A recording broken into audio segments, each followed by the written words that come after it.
रोज का वचन। रोज के वचन में आपका स्वागत है। दिन 109।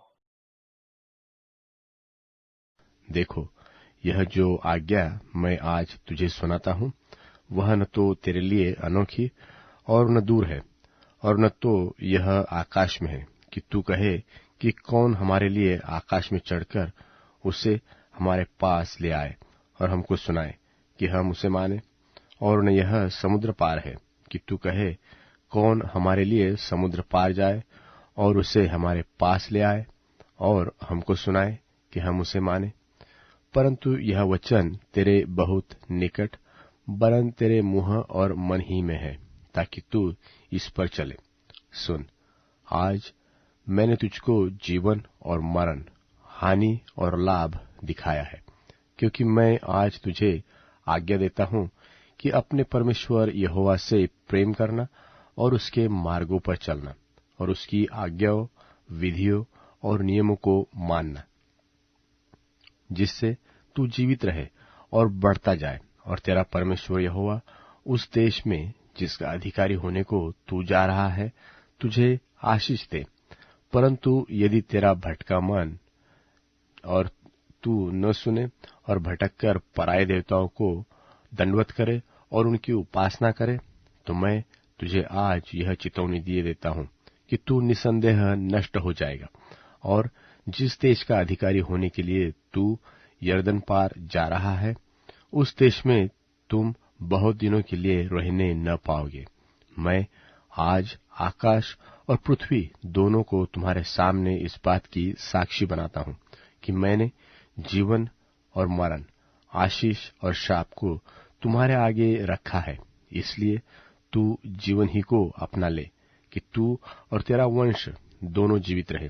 इसलिए अपने परमेश्वर यहोवा से प्रेम करो और उसकी बात माने और उससे लिपटे रहो, क्योंकि तेरा जीवन और दीर्घ जीवन यही है। और ऐसा ही करने से जिस देश को यहोवा ने इब्राहिम, इसहाक और याकूब तेरे पूर्वजों को देने की शपथ खाई थी, उस देश में तू बसा रहेगा।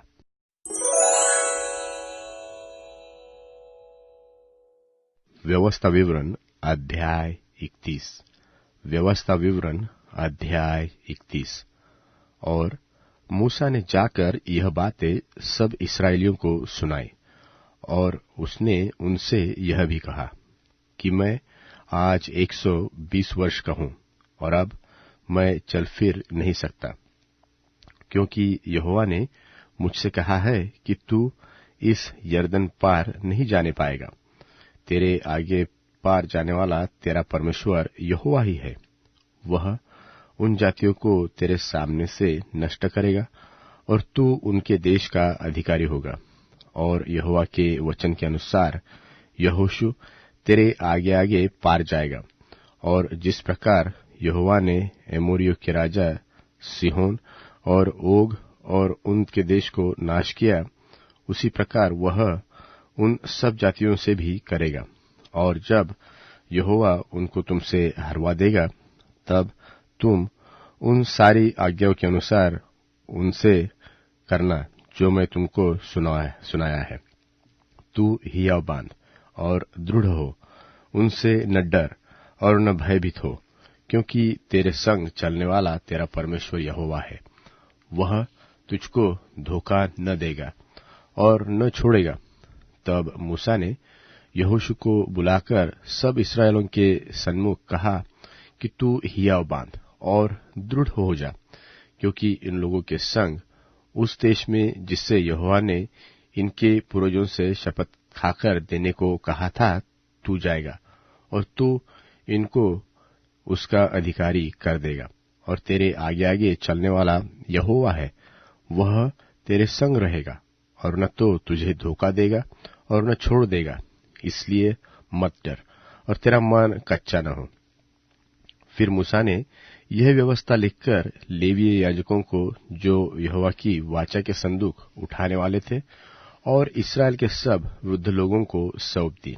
तब मूसा ने उनको आज्ञा दी कि 7-7 वर्ष के बीतने पर, अर्थात उगा ही न होने के वर्ष के झोपड़ी वाले पर्व में, जब सब इस्राएली तेरे परमेश्वर यहोवा के उस स्थान पर जिसे वह चुन लेगा आकर इकट्ठा हो, तब यह व्यवस्था सब इस्राएलियों को पढ़कर सुनाना।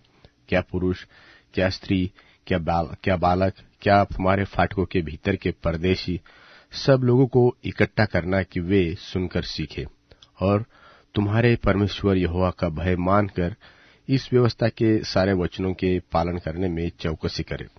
और उनके लड़के बाले जिन्होंने ये बातें नहीं सुनी, वे भी सुनकर सीखे कि तुम्हारे परमेश्वर यहोवा का भय उस समय तक मानते रहे जब तक तुम उस देश में जीवित रहो जिसके अधिकारी होने को तुम यरदन पार जा रहे हो।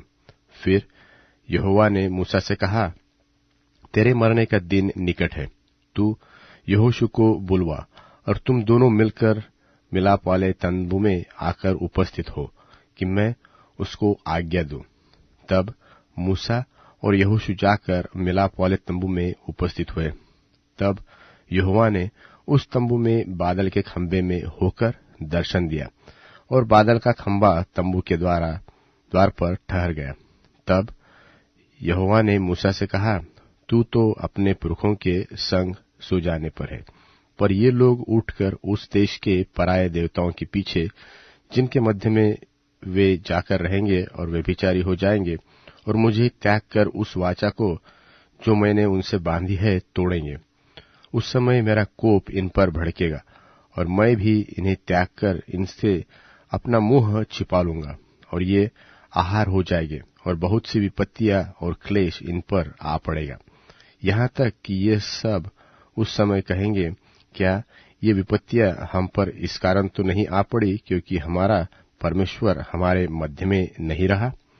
उस समय मैं उन सब बुराइयों के कारण जो ये पराये देवताओं की ओर फिरकर करेंगे, निसंदेह उनसे अपना मुंह छिपा लूंगा। सो अब तुम यह गीत लिख लो और तू इसे इस्राएलियों को सिखाकर कंठ करा देना, इसके लिए कि यह गीत उनके विरुद्ध मेरा साक्षी ठहरे।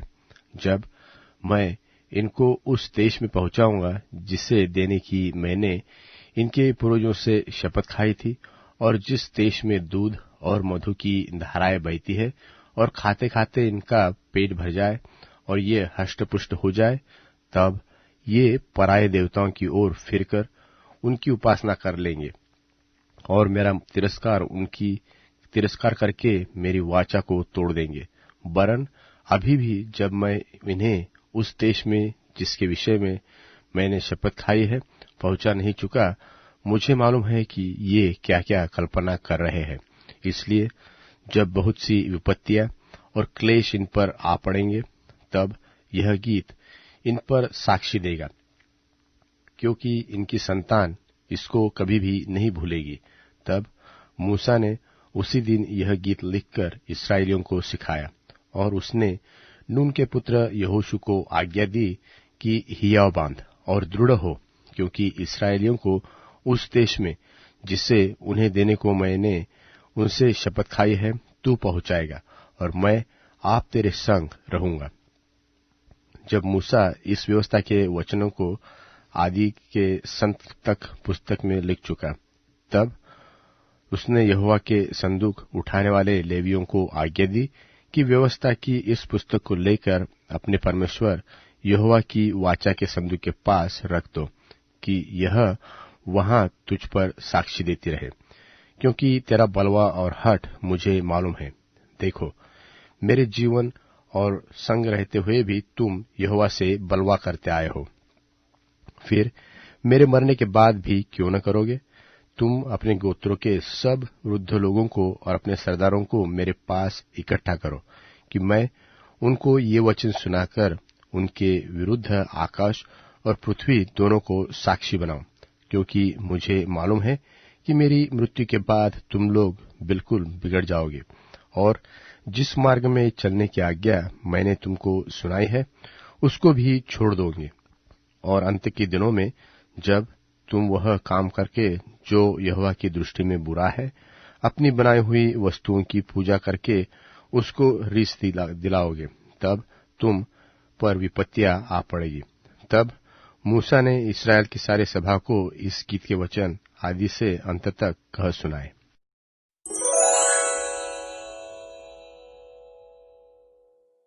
इसलिए कि वे लोग परमेश्वर के राज्य के बहुत जल्दी आने के बारे में कायल थे, यरूशलेम के पास आते ही, जबकि उनके कान इन सब बातों को सुनने के लिए खुले थे, यीशु ने यह दृष्टांत बतलाया।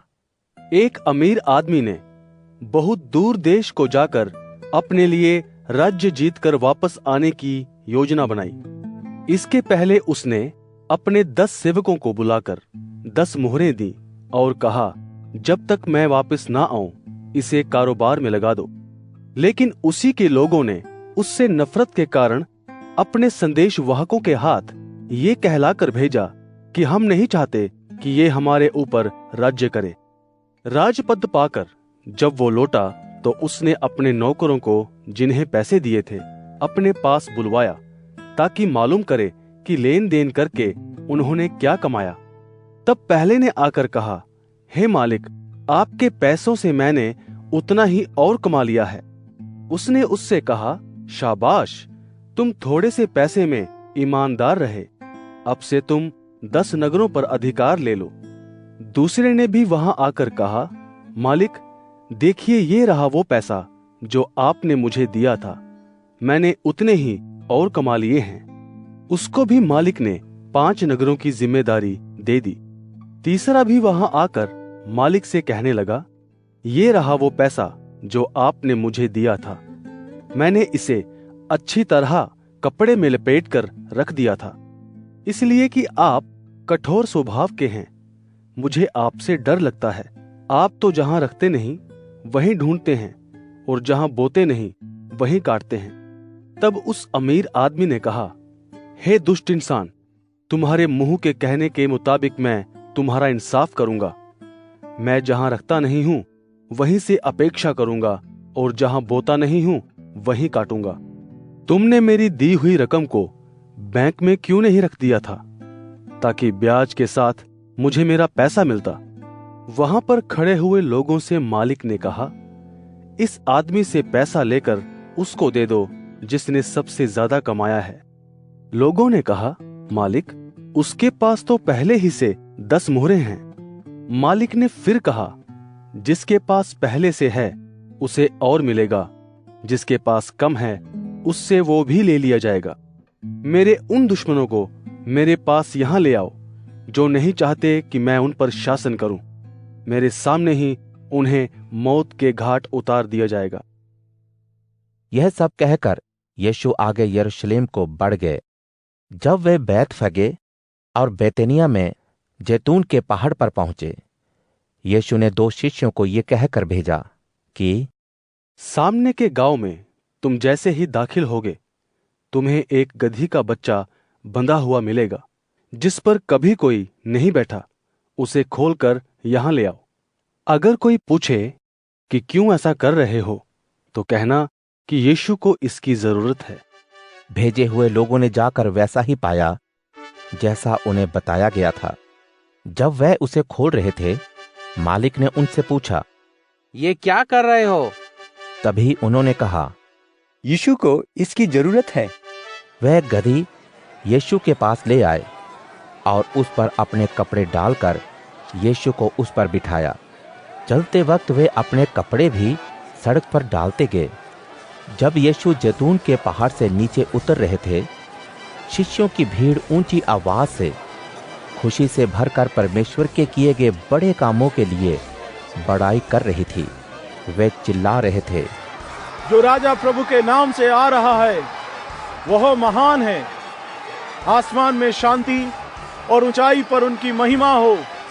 उस भीड़ में से कुछ फरीसियों ने कहा, गुरुजी, अपने शिष्यों को डांटिए, वे शोर मचा रहे हैं। जवाब में यीशु ने कहा, मैं तुम्हें बताए देता हूं कि अगर ये लोग मेरी बड़ाई नहीं करेंगे तो पत्थर चिल्ला उठेंगे। शहर के पास आते ही यीशु रोने लगे और बोले, अच्छा होता अगर तुमने आज सुकून देने वाली बातों को जाना होता, लेकिन वे बातें तुम्हारी नजर से छिपी हुई हैं। एक दिन आएगा जब तुम्हारे दुश्मन तुम्हारे चारों तरफ बाड़ा बांधेंगे। वे तुम्हें तहस नहस कर डालेंगे। वे एक पत्थर को भी यहां नहीं छोड़ेंगे, क्योंकि तुमने दिए गए मौके की कीमत नहीं जानी।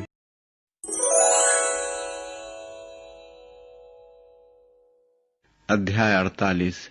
सियोन पर्वत की सौंदर्यमय महिमा। प्रभु महान है, हमारा परमेश्वर अपने नगर में अत्यंत प्रशंसनीय है। उसका पवित्र पर्वत, उसकी उठान सुंदर है, समस्त पृथ्वी के हर्ष का कारण है। उत्तरी सीमांत का सियोन पर्वत सम्राट का नगर है। उसके किलों में परमेश्वर ने स्वयं को सुदृढ़ सिद्ध किया है।